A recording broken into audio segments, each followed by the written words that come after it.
Hello friends, today we'll see how to grow spring onions and garlic in water. These are garlic scapes.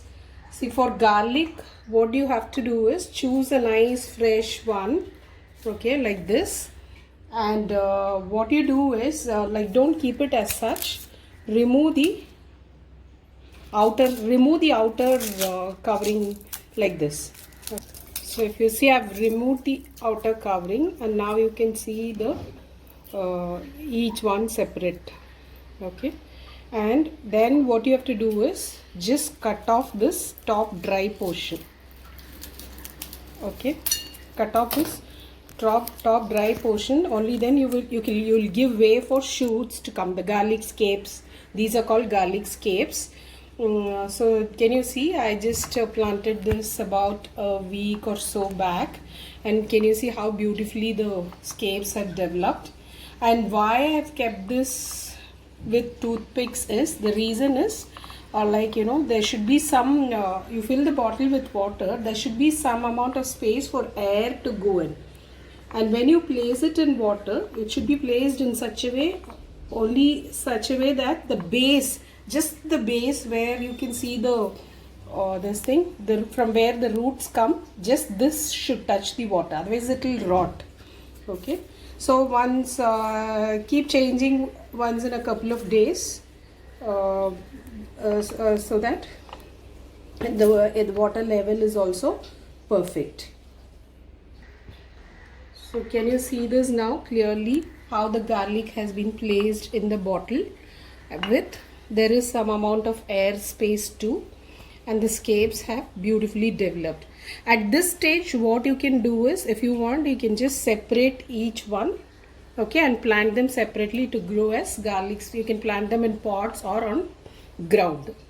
Otherwise, you can just use these scapes in your cooking.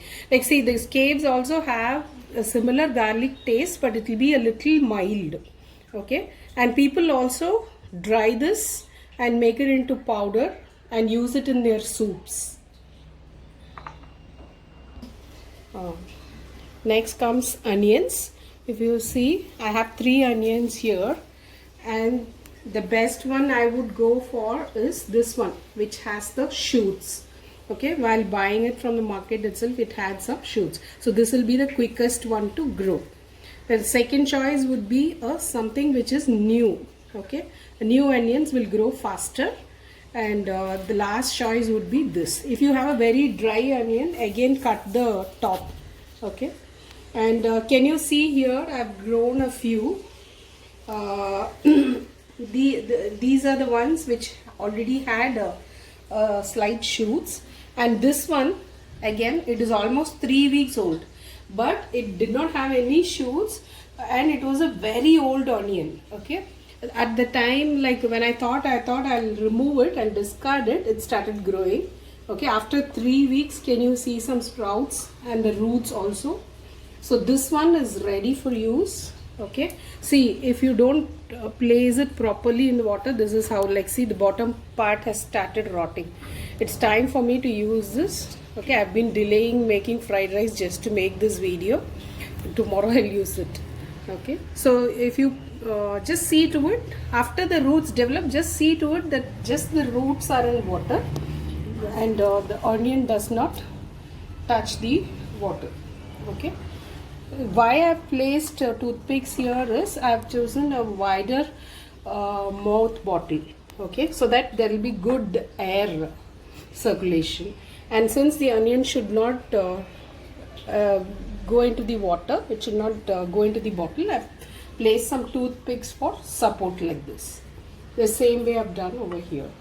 So this is the best way to grow spring onions, and you need not I always regret buying spring onions from the market, is because my use would be less. But here in Pune, we always buy a whole, we are always asked to buy a whole bunch, and half of it always used to go waste.